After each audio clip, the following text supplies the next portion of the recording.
오늘 우리에게 주신 말씀 가지고 그리스도인 버리고 따르다라는 말씀의 제목으로 말씀 가운데 함께 은혜 나누고자 합니다.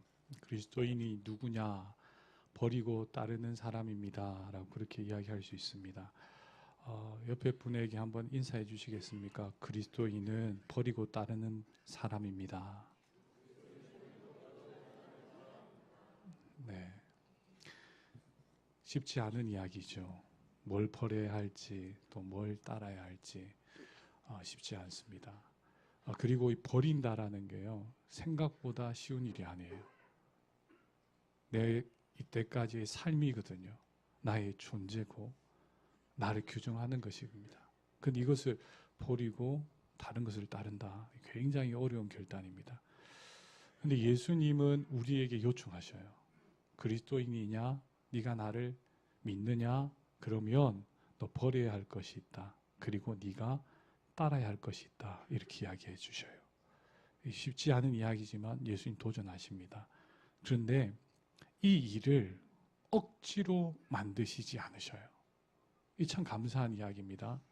그리스도인 버리고 따라야 하는데 억지로 두렵게 하지 않는 것이 예수님의 특징입니다. 절대로 무섭게 만드셔서 내가 버려야지, 내가 따라야지 이렇게 이야기하지 아니하셔요.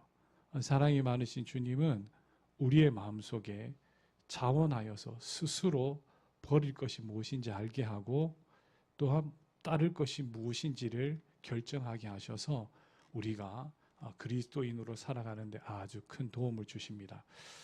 어떤 학자들이 이야기하였어요. 많은 사람들이 용서하기가 어렵다라고 하는 이야기들을 많이 한다고 합니다. 그런데 용서하기가 어려운 이유 중에 한 가지는 자기 주장 때문이다라고 그렇게 이야기를 합니다. 자기 스스로가 가지고 있는 주장, 이것 때문에 다른 사람을 용서하기가 참 어렵다라는 겁니다. 사람이 자기 주장이 없는 사람이 있습니까? 자기 주장이 없으면 이 땅을 살 수 있을까요? 분명히 자기 주장이란 것은 있어야 됩니다. 그런데 이 자존심과 자기 주장이 때로는 이게 지나치다 보면 다른 사람들과의 갈등을 부추기고 화해를 어렵게 만들고 용서하지 못하게 만든다라는 겁니다. 조금 더 설명을 해보면 이런 거죠. 예수님께서 우리에게 제시하는 것은 사랑이고 용서이다. 그리고 용납이다. 지난번에 한번 나눈 것 같습니다. 그런데 이게 참 어려워요. 왜 어려우냐? 내 자기 주장이 있기 때문에 그렇습니다. 이 내 자기 주장은 나를 만들어가는 것이고 내가 놓치지 말아야 할 것이고 이것 놓아버리면 마치 나의 존재가 없어지는 것이다 라고 생각하기 때문에 이걸 절대로 놓지 않으려고 하는 겁니다. 내 체면을 유지하려고 하고 내 욕구와 내 자신의 위치를 이거 놓아버리면 내가 지금 존재가 이 공간 가운데 사라지는 것 같이 느껴질 때가 있다라는 겁니다. 그렇기 때문에 자기 자신을, 자기 주장을 내려놓는 것이 정말로 쉽지 않다라는 겁니다. 자기 확신이 강하면 강할수록 누군가를 용납해주고 용서해주는 것은 더 어려워요. 근데 예수님은 이거 해야 한다라고 그렇게 이야기하고 있습니다. 오늘 읽은 말씀 가운데 자기 주장이 아주 강했던 사람이 있습니다. 그 사람의 이름이 바로 베드로입니다. 베드로는 어부이고 선장의 역할을 감당했던 사람입니다. 베드로뿐만 아니라 자기 형제들뿐만 아니라 주변에 있는 친구들까지도 다 끌고 다니면서 물고기 잡았던 분이십니다. 이 갈릴리라는 곳에 가서 거기에서 물고기를 잡았다라는 것이죠. 너무 넓어서 바다라고까지 이야기를 합니다. 그림을 한번 보여주시면 좋겠는데 저 그 앞에 장이요. 네, 저게 뭐냐 하면 여러분 2000년 전에 갈릴리에서 물고기 잡이 했던 배입니다. 그게 이제 발견되어서 저기 이제 조각들인데 지금 전시되어 있더라고요. 이스라엘 가서 갈릴리 근처에 가보면 박물관이 있는데 저 배입니다. 저 배를 타고 베드로가 자기 주장 가운데 자기의 삶이니까요. 물고기 잡지 못하면 죽는 거니까 바다로 나가서 호수로 나가서 거기서 물고기를 잡았습니다. 어디에 가면 이때의 물고기가 있을 것이다. 이 흐름을 따라가면 물고기를 잡을 수 있을 것이다. 혼자 간 것이 아닙니다. 여러 사람들 데리고 함께 물고기를 잡았습니다. 물고기 잡을 때의 핵심은 선장의 판단입니다. EBS나 이런 데서 여러분 물고기 잡는 것 한번 보십시오. 선장이 배를 타고 가다가 야, 그물 내려 그러면 막 탁 내립니다. 그리고 거기에서 물고기를 건져야 돼요. 근데 이 물고기를 잡는데 한 마리도 못 잡았다. 그러면 굉장히 큰 상처와 아픔이 있다라는 겁니다.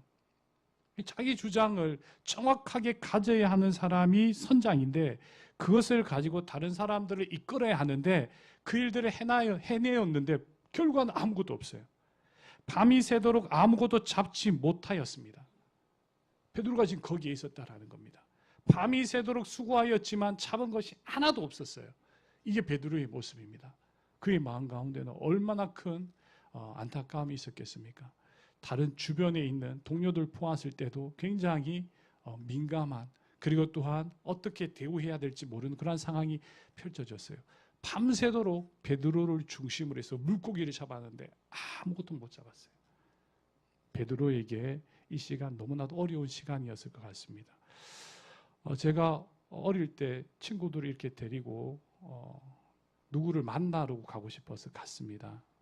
야구 선수 한 분을 만나러 가려고요. 그래서 사인을 받겠다고 초등학교 때 간 적이 있어요. 그리고 그분의 주소를 알아내었습니다. 그리고 친구들 다 데리고 버스를 타고 갔는데 길을 못 찾은 겁니다. 그리고 난 다음에 그 친구들이 저에게 이야기하는 겁니다. 야, 네가 길을 안다며. 이쪽으로 가면 된다면서 한참을 끌고 다녔어요. 그 친구들. 잘못되었다라고 말하지 않고 계속 끌고 다녔어요. 근데 여러분 지나고 나니까 얼마나 그것이 부끄럽고 잘못되었는지 생각되었어요. 이것과 비교되지 않겠죠. 베드로가 지금 했던 일들과 비교하면 이건 아무것도 아니에요. 밤이 새도록 물고기를 잡았는데 한 마리도 못 잡았어요. 밤새도록 베드로가 여기다 이야기하는데 한 마리도 못 잡았어요. 베드로에게 이 시간은 너무나도 큰 안타까움의 시간이에요. 근데 그 마음속에 갈등이 일어난 거죠. 과연 내가 이야기하는 것이 얼마나 사람들에게 맞는 것일까, 이런 고민들을 하게 되는 겁니다. 저도 이 교회에서 목회를 하다 보면 때로 그럴 때가 있습니다. 우리 성도님들 방향을 이끌고 함께 의견을 나눌 때 보면 야, 내가 지금 이렇게 이야기하는 게 맞나? 이렇게 가다가 우리 교회 식구들이 잘못된 방향으로 잘못된 길에 서면 어떡하나, 이런 걱정들을 할 때가 있어요. 그런데 그때에 우리의 마음속에 꼭 기억해야 할 것이 있습니다. 베드로가 밤새도록 아무것도 잡지 못한 그곳이 바로 하나님께서 개입하시는 광야라는 사실을 꼭 기억하시기를 바랍니다. 성경에 보면 광야라는 것이 굉장히 많이 나옵니다. 모세가 살인을 하고 도망치죠. 광야 가운데서 하나님을 만납니다. 다윗이 사울왕을 피하여서 도망갑니다. 도망자예요. 그리고 언제 죽을지 모르는 상황 가운데 있습니다. 그리고 동굴로 피합니다. 근데 그 자리가 뭐냐? 광야입니다. 내 뜻대로 내가 열심히 잘 산 것 같은데, 내가 최선을 다해서 일하였는데, 사울을 위하여 도왔는데 돌아오는 결과는 나를 죽이겠다고 하는 거예요. 도망자가 돼버린 겁니다. 그래서 숨은 곳이 동굴이에요. 근데 그 자리가 어떤 자리냐? 하나님을 경험하는 자리였다라는 겁니다. 다니엘이라는 사람 여러분 잘 아시지 않습니까? 이 남유다가 망해버려요. 이스라엘이 완전히 망하였습니다. 바벨론이라는 큰 나라에 집어삼켜졌습니다. 그리고 나라는 없어졌고 유능한 사람들이 바벨론으로 끌려갔습니다. 포로로 끌려갔어요. 왕궁에 살았습니다. 그런데 거기에서 이 다니엘이라는 사람은 광야를 경험합니다. 그리고 하나님을 찾기 시작하였어요. 자기 힘으로 자기 능력으로는 안 된다는 사실을 알았기 때문에 그 자리에서 왕궁이었지만 하나님을 찾기 시작하였어요. 그들이 주는 음식을 거부하고 그들의 문화를 거부하고 하나님께서 나에게 무엇을 원하시는지를 생각하며 기도하며 하나님께로 나아갔다라는 겁니다. 광야입니다. 왕궁이지만 광야였고, 그리고 또한 동굴이었지만 광야였어요. 아무것도 없는 황무한 땅이었지만 광야였어요. 기대할 것이 없는 곳입니다. 그런데 그 가운데 하나님은 개입하셨다라는 겁니다. 베드로도 똑같았습니다. 물고기 한 마리도 잡지 못한 그 자리가 그의 인생 가운데는 엄청나게 큰 무엇인가 삶의 변화를 가져다 오는, 전환을 가지고 오는 그러한 자리가 되었습니다. 하나님은 우리를 만나시기 위하여 우리를 때로는 광야라는 곳으로 몰아가십니다. 여러분 꼭 기억하시면 좋겠습니다. 하나님은 우리에게 찾아오시기 위하여 우리를 때로는 광야라는 곳으로 몰아가신다라는 사실을 기억하셨으면 좋겠습니다. 그 가운데 서 있을 때에 오늘 읽은 말씀 가운데 새로운 변화가 일어납니다. 여러분 이런 이야기가 있습니다. 베드로가 그 일들을 감당하였을 때에, 베드로가 그런 어려움 가운데 있었을 때에 지금 그 자리에서 하나님이 변화를 만들어 가시는데, 어거스틴이라는 분이 이런 이야기를 하였습니다. 하나님은 우리의 공로를 보시고 부르시는 것이 아닙니다. 부르심 속에서 우리의 삶을 변화시킵니다. 이런 이야기예요. 예수님께서 베드로를 부르셨죠. 근데 그게 베드로의 능력 때문에 부른 것이 아니다라는 거예요. 왜 베드로를 불렀느냐? 왜 베드로 그 광야 가운데서 물고기 한 마리도 낚지 못한 그 자리에서 부르셨느냐? 그건 다른 것이 아니라 나의 힘으로, 나의 주장으로 내가 선택한 그 자리에서, 내가 결정한 그 자리에서 아무것도 못하는 내 자신의 모습을 볼 때 하나님의 은혜로 내 삶이 다시 세워질 수 있습니다라는 것들을 경험하게 하기 위하여서, 하나님의 은혜가 무엇인지를 알게 하기 위하여서 주님은 광야 가운데 찾아오신다라는 겁니다. 우리 꼭 기억해야 하는 이야기입니다. 나의 삶도 그렇지만 내 옆에 있는 믿음의 식구들의 삶도 똑같습니다. 누군가가 어려움을 당하였을 때에, 그들을 위하여 중보 기도할 때에 우리의 마음속에 생각해야 할 것이 있습니다. 저분이 지금 저 광야 가운데, 어려운 가운데, 그리고 최선을 다하였지만 결과가 나타나지 않은 가운데 있지만 하나님은 그 가운데서 그분에게 찾아가 주실 것을 믿습니다. 고백하며 기도해 줄 수 있는 우리 서로가 되는 그런 복된 관계가 있기를 예수님의 이름으로 축복합니다. 이러한 상황 가운데 예수님께서 문제를 해결하셔요. 어떻게 개입하시는지 오늘 읽은 말씀 가운데 우리 같이 함께 좀 살펴보았으면 좋겠습니다. 오늘 읽은 말씀 가운데 여러분 1절과 2절 말씀을 우리 같이 한번 보시면 좋겠는데, 상황을 여러분 한번 생각해 보십시오. 자, 우리 같이 함께 1절과 2절 다 같이 읽어봅니다. 읽겠습니다. 무리가 물려와서 하나님의 말씀을 들을새 예수는 게네사렛 호숫가에 서서 호숫가에 배 두 척이 있는 것을 보시니 어부들이 배에서 나와 그물을 씻는지라. 지금 어부들이 뭘 하고 있습니까? 그물을 씻고 있었습니다. 그 예수님 하나님의 말씀을 전하기 위하여 그곳에 왔어요. 게네사렛 호숫가라는 갈릴리 바다, 갈릴리 호수라고 생각하시면 되겠습니다. 배 두 척이 호숫가에 서 있어요. 근데 이 두 척은 어떤 배이냐? 물고기 잡는데 실패한 배들이에요. 물고기 잡는데 패전한 배들이에요. 그들이 싣고 있는 그물은 뭐냐? 역할을 제대로 하지 못한 그물들이에요. 이것 지금 싣고 있는 겁니다. 거기에 있는 사람들은 누구냐? 그 어부들은, 배를 탔던 사람들은 누구냐? 한 마리도 성과를 얻지 못한, 한 마리도 무엇인가를 얻지 못한 그런 사람들, 패전병들이 지금 거기에 있는 거예요. 그 물고기를 잡지 못하여서 그물을 싣고 있는, 그리고 배를 세워놓은 그 사람들이에요. 그들 가운데 예수님이 찾아가십니다. 그리고는 이런 이야기를 하십니다. 여러분 3절 말씀 같이 한번 읽어보도록 합니다. 다 같이 함께 읽겠습니다. 예수께서 한 배에 오르시니 그 배는 시몬의 배라. 육지에서 조금 떼기를 청하시고 앉으사 배에서 무리를. 자, 이게 아주 중요한 장면이에요. 지금 어떤 장면이었냐? 그 사람들이 이제 우리는 더 이상 안 되는구나. 내가 선택한 방법대로 했더니 이게 무너졌구나. 이런 실패도 있냐? 이런 생각들 하고 있을 그때에 예수님께서 배에 오르셨는데 그 배가 누구냐면 베드로의 배예요. 그리고는 이렇게 이야기합니다. 육지에서 조금 떼기를 원한다. 배가 이렇게 머물러 있으면 육지에서 바닷가 쪽으로 떼기를 원한다. 이렇게 이야기하셔요. 그리고 거기에서 뭘 하느냐? 무리를 가르쳤어요. 그리고 여러분 4절 앞부분에 보면 말씀을 마치셨다 그랬어요. 이런 장면입니다. 여러분들이 지금 해안가에 있고 제가 배를 타고 있어요. 예수님이라면. 그리고 여기에 서서 이야기를 하는 겁니다. 지금은 마이크로 이야기하지만 그 당시에는 바람에 얹혀서 소리를 내던지는 거예요. 예수님께서 바닷가에 앉아서 배 위에 앉아서 거기서 뭘 하느냐 하면 메시지 설교를 전하는 거예요. 하나님의 말씀을 선언하는 거예요. 그리고 무리들은 거기에 앉아서 하나님의 말씀을 듣습니다. 그 무리들 가운데 베드로와 아무 물고기 잡지 못한 사람들이 그 자리에 앉아 있었던 거예요.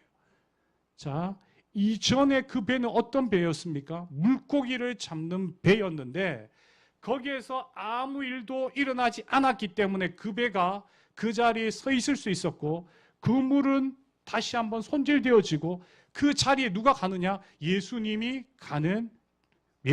그 자리에 앉을 수 있는 자리가 되어지는 거예요. 참 이상한 일이죠. 물고기를 많이 잡았다면 그 배에서 물고기 내린다고 막 이렇게 했을 건데 한 마리도 못 잡았어요.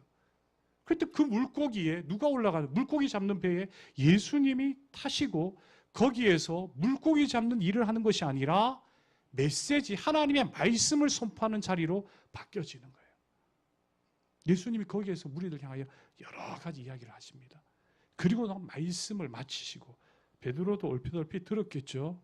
베드로와 함께한 어부들도 들었겠습니다. 그리고 난 다음에 예수님께서 4절 말씀에 베드로에게 이런 이야기를 합니다. 다 같이 한번 읽어봅시다. 다 같이 읽겠습니다. 말씀을 마치시고 시몬에게 이르되 깊은 데로 가서 그물을 내려 고기를 잡으라. 이렇게 이야기하시는 거예요. 자, 베드로가 이전이었다라면 어떻게 말했겠습니까? 당신이 아무리 이야기를 잘해도 성경을 많이 알아도 물고기 잡는 것은 내가 더 뛰어납니다. 이렇게 이야기했을 거예요. 당신이 사람의 마음을 참 잘 알아도 당신이 다른 사람들 잘 도와줘도 물고기 잡는 것은 제가 전문가입니다. 분명히 이렇게 이야기했을 거예요. 그런데 베드로가 예수님의 이 이야기를 듣게 됩니다. 왜? 그날 밤새도록 거기에 있기 전에 밤새도록 물고기를 한 마리도 잡지 못했기 때문에 그래요. 다른 사람들을 막 이끌고 가면서 여기다 하였는데 한 마리도 못 잡아서 그의 마음 가운데 어찌 보면 굉장히 겸손한 마음이 그에게 있었기에 깊은 데로 가서 그물을 내리라는 예수님의 음성이 들린 거예요. 자, 그리고 난 다음에 참 재미있는 장면이고 너무나도 귀한 말씀인데 5절 말씀 우리 같이 한번 읽어보도록 합니다. 다 같이 함께 5절 읽겠습니다. 시몬이 대답하여 이르되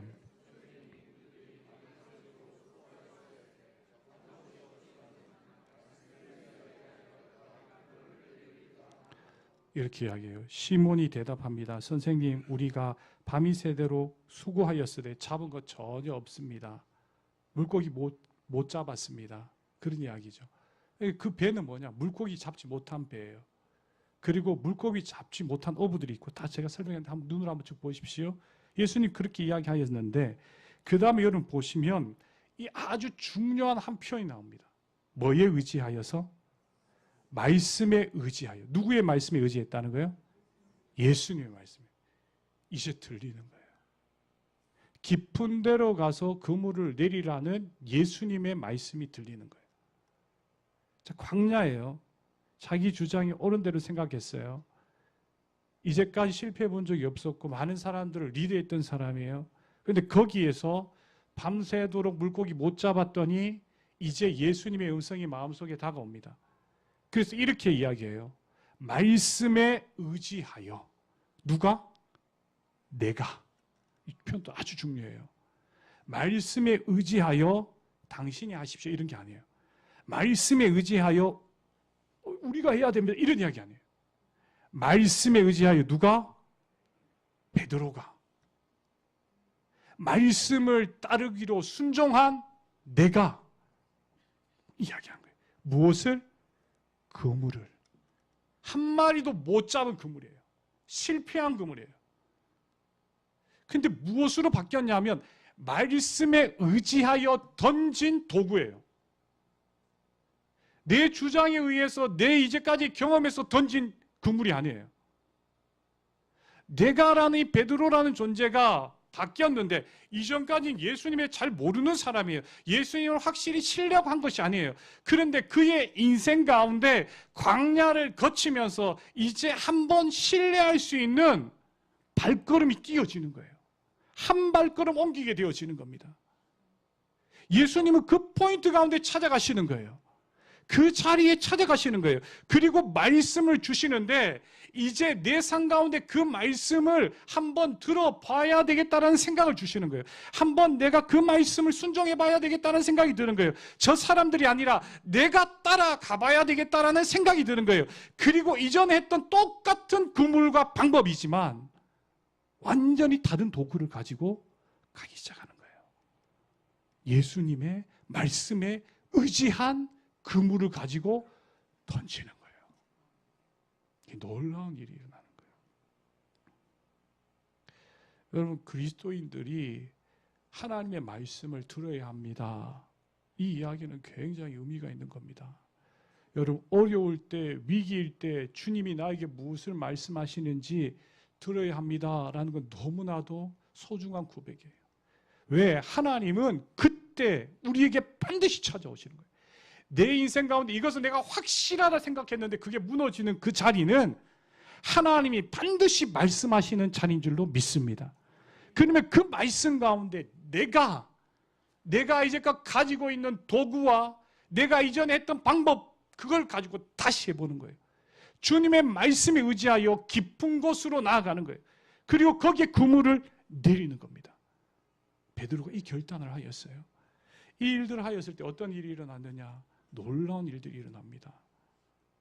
참 많은 일들이 일어나요. 아무것도 아닌 것 같은데 엄청난 일이 일어난 거예요. 이런 거죠. 저희들이 2월 달에 살 발걸음 방향 맞춥시다 이렇게 이야기했죠. 지금 이제까지 자기 주장에 있었던 것을 누구에게로? 하나님께로, 예수님께로 발걸음을 옮겼습니다. 그랬더니 이제는 이전과는 완전히 다른 새로운 세상이 확 펼쳐져요.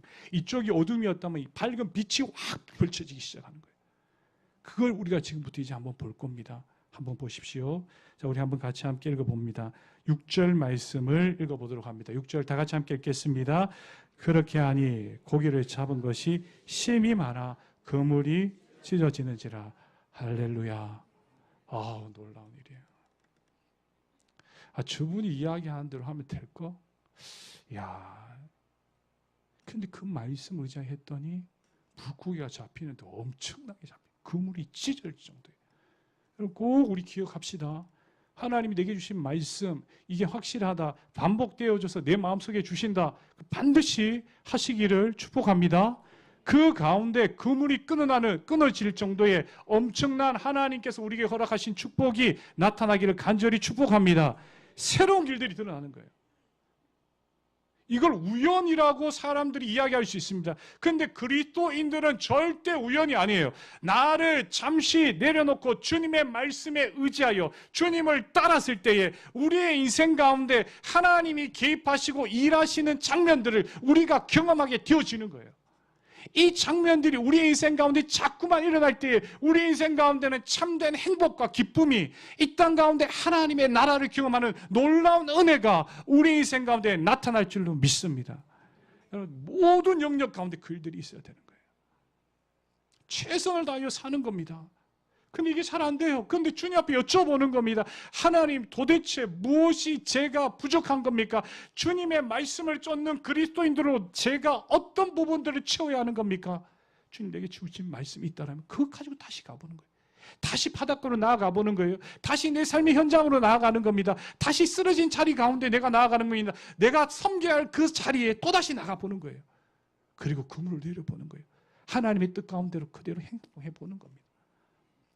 그랬더니 여러분 7절에 말씀해 보십시오. 너무 고기가 많으니까 혼자 있을 수가 없어요. 그래서 동무들을 막 부르는 겁니다. 그리고 도와달라고 이야기해요. 그랬더니 2배에 가득 채워지게 됩니다. 보통 이 장면은 이렇게 되어야 돼요. 야, 너네 배 얼마나 오늘 수확이 있지? 우리 배 이 정도. 서로 야, 그래 많이 오늘 고기 잡았네 라고 이야기하면서 경쟁하면서 은근히 마음속에 야 제가 내보다 많이 잡았네 이렇게 생각해야 될 장면이에요. 근데 그렇지 않아요. 여기가 포인트니까 우리만 잡으면 돼. 너네는 오늘 안 잡아도 돼. 이런 이야기가 아니에요. 예수님이 말씀하신 그 자리에 하나님의 능력의 일들이 나타났을 때 이거는요 걷잡을 수가 없어요. 그 풍성함은 그냥 넘쳐버려요. 물이 넘치듯이 흘러 넘친다는 거예요. 그러니까 내 주변에 있는 사람들에게 그것이 같이 함께 흘러나가게 되는 거예요. 하나님의 은혜라는 건 절대로 내가 감당할 수가 없어요. 이것이 반드시 다른 사람들에게 나아가게 되어 있어요. 내 이웃들에게 전하여지게 돼요. 그리고 이것이 전혀 아깝지가 않는 거예요. 그게 하나님의 은혜와 하나님의 사랑이에요. 즉 베드로가 그것을 경험하는 겁니다.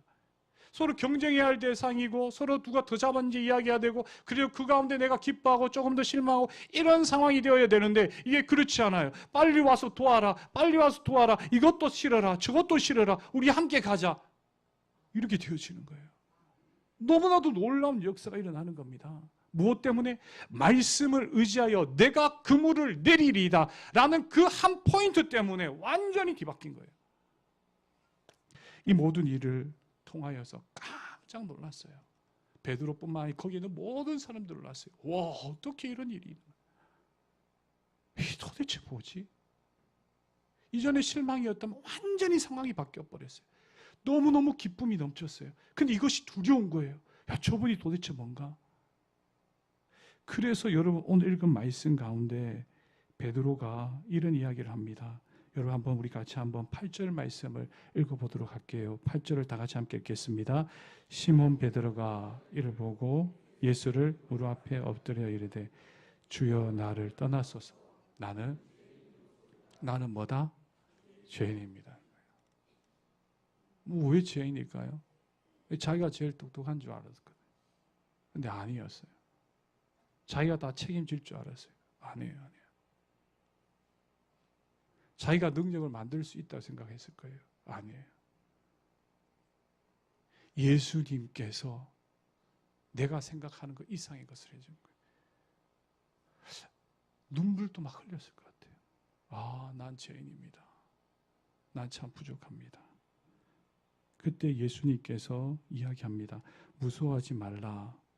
10절 말씀에 이제 후로는 네가 뭘 취하리라? 사람을 취하리라. 비전을 주셔요. 그가 어디로 나아가야 할지를 알게 해주셔요. 무엇을 해야 할지를 알게 해주셔요. 거기에 있는 모든 사람들이 함께 그 일을 경험하였어요. 이걸 정리하면 이렇게 봅니다. 여러분 PPT 한번 보여주시겠어요? 어떤 결과가 일어났는지. 물고기 잡았습니다. 동료들과 함께 나눴어요. 자신이 어떤 존재인지를 알았어요. 새로운 비전을 발견했습니다. 그리고 난 다음에 한 가지가 있습니다. 여러분 11절 말씀 우리 다 같이 함께 읽겠습니다. 그들이 배들을 육지에 대고 모든 것을 버려두고 예수를 따르. 뭐가 나와요? 버려두고 따르는 모습이 나와요. 이렇게 출발한 것 아니에요. 버려두고 따라야 한다라고 생각한 거 아니에요. 나의 부족함과 한계가 있을 때에 예수님이 찾아와 주셨어요. 말씀해 주셨어요. 만나 주셨어요. 그리고 그 가운데 하나님이 은혜를 부어주시는데 그 은혜가 너무나도 감격스러우니까 그리고 내게 주신 그 비전이 너무나도 크기 때문에 나는 이제 이곳에 있는 것이 아니라 나는 이제 내가 내 자신을 의지할 것이 아니라 저분을 믿고 따라야 되겠다 결심하게 되어진 거예요. 그리고 그분을 따라가고 모든 것들을 내려놓은 거예요. 여러분 이런 장면들이 참 많이 나옵니다. 그리스도인들 가운데 그런 모습들이 너무나도 많이 나와요. 구약 성경의 대표 한 사람 딱 이야기하자면 이사야라는 분입니다. 이사야라는 분이 이렇게 이야기합니다. 하나님을 배웠어요. 환상 중에 하나님을 배웠어요. 그래서 이렇게 이야기합니다. 나는 이제 죽었습니다. 내 입술이 너무나도 부정합니다. 나 이제 끝입니다. 그때 하나님 어떻게 하신 줄 아십니까? 그래 너 끝났다. 너 죄인이다. 이렇게 이야기하지 않아요. 제단에 핀 숯을 들어다가 그의 입술을 정결케 하십니다. 그러면서 하나님이 이렇게 얘기해요. 누가 나를 위하여 갈까? 그때 이사야가 이야기해요. 저를 보내주십시오 말하는 거예요. 무엇부터 있었느냐? 하나님이 그를 정결케 해준 거예요. 내가 누구인지를 알고 하나님 앞에 나를 내어놓았을 때에 하나님의 은혜가 그에게 들어왔다는 거예요. 하나님의 놀라운 사랑이 그에게 찾아왔다는 거예요. 그때 내가 나아가겠습니다 라고 고백했다는 거예요. 바울, 만삭되지 못하여 난 자라고 이야기해요. 고린도전서 15장 말씀에 보면 그렇게 이야기해요. 나는 사도들 중에 가장 작은 자다라고 말합니다. 나는 예수님을 핍박했던 자다 그래요. 근데 예수님이 내가 핍박할 때에 내가 너무나도 부족한 자일 때 나에게 찾아와 주셔서 나를 만나 주시고 나를 건져 주셔서 하나님의 은혜를 경험하게 하여 주셔서 내가 주님의 은혜로 사도가 되었다. 나의 생명은 하나님께 있다 라고 이야기하는 거예요. 그리스도인 버리고 따르다라는 것은 다른 곳에 있는 것이 아니에요. 하나님의 은혜를 경험하면 버리고 따를 수 있을 줄 믿습니다. 하나님의 비전이 우리에게 주어지면 버리고 따르는 것이 너무나도 당연하고 자연스러운 것이 되어질 수 있습니다. 말씀과 기도와 찬양을 통하여 버리고 따르는 우리 주님의 은혜를 경험하는 복된 인생들이 되시기를 예수님의 이름으로 축복합니다. 말씀을 맺겠습니다. 이야기 하나 하고 마칠게요. 추성훈이라는 선수 이렇게 유튜브에 이렇게 나왔어요. 근데 그분이 자기 집을 이렇게 자기 아내와 사는 집을 공개를 했습니다. 이리저리 이렇게 막 찍었어요. 그랬더니 봤더니 와 가방도 너무 비싼 명품 가방이 있어요. 시계도 보니까 너무 명품이에요. 근데 몇 개가 있어요. 심지어는 그 번호가 있어서 누가 훔쳐가도 그거 어디 건지 누가 팔려고 하면 다 누가 사는지 아는 거래요. 대단한 거죠. 자기 부인이 쓰던 물건들이 이렇게 있어요. 이것도 명품, 이것도 명품이에요. 근데 이제 거기에 그 유튜브 장소에서 마지막 찍는 한 장면이 나오는데 제게 아주 인상 깊은 장면이 있었어요. 그게 뭐냐 하면 당신에게 잊을 수 없는 소중한 물건이 뭡니까? 하나만 소개해 주시죠. 이렇게 이야기했더니 그분이 뭘 가지고 나오냐 하니까 카메라를 가지고 나왔어요. 디지털 카메라. 그 전에 어떤 장면이 있냐면 금색지로 되어 있는 아주 좋은 카메라도 거기 있었거든요. 근데 자기 마음속에 생각되어지는 잊을 수 없는 물건이 있다면 뭡니까? 할 때 그 디지털 카메라 하나를 가지고 와요. 그렇게 썩 좋아 보이지 않아요. 근데 이게 누구 카메라냐 하면 1년 전에 돌아가신 아버지가 주신 카메라예요. 근데 그 안에 뭐가 담겨져 있느냐? 아버지와 함께 찍은 사진들이 있는 거예요. 그것은 잊을 수가 없는 거예요. 교회에 나오십시오. 나오십시오. 주일 성수해야 됩니다. 이게 아니고요. 이 신앙생활을 통하여 여러분들과 제가 함께 해야 할 게 있어요. 그게 뭐냐 하면 하나님께서 내 삶 가운데 찾아오는 장면들을 자꾸 만들어야 되는 거예요. 여러분 어렵고 힘드시잖아요. 화난 일도 있으시잖아요. 육체의 연약함 가운데 고통스러울 때도 있으시잖아요. 근데 그때에 하나님 아버지께서 내 삶 가운데 만들어주시는 장면을 내 삶 가운데 자꾸 만들어 가시면 절대로 그것은 우리가 버릴 수가 없어요. 그리고 이 장면들은 우리 인생 가운데 너무나도 아름다운 일들로 우리 인생 가운데 좋은 추억과 우리의 삶의 힘의 원동력이 되어지는 놀라운 장면이 됩니다. 여기 있는 우리 MCF 회원님들 군생활하면서 예수님으로 인하여 하나님의 역사가 일어나는 것을 경험하기를 축복합니다. 여기 우리 민간인 우리 성도님들 삶의 여러 가지 다양한 일들을 행하시면서 하루하루 사시면서 하나님께서 여러분들의 인생 가운데 허락해 주시는 내 삶의 작던 크던 만들어주시는 그 장면들을 주님의 말씀에 의지하여 순종하여 그물을 내리셔서 놀라운 하나님의 은혜를 경험하시기를 예수님의 이름으로 축복합니다. 그러면 우리 인생 가운데 그 어떤 것들이 우리 가운데 찾아오니 흔들리지 않는 거예요. 우리 함께 오늘 기도합시다. 그리스도인으로 버리고 따르는 삶을 살 수 있도록 주님의 은혜와 사랑을 내게 허락하여 주시고 하나님 내 삶에 필요한 말씀을 주시옵소서. 우리 다 같이 함께 기도하겠습니다.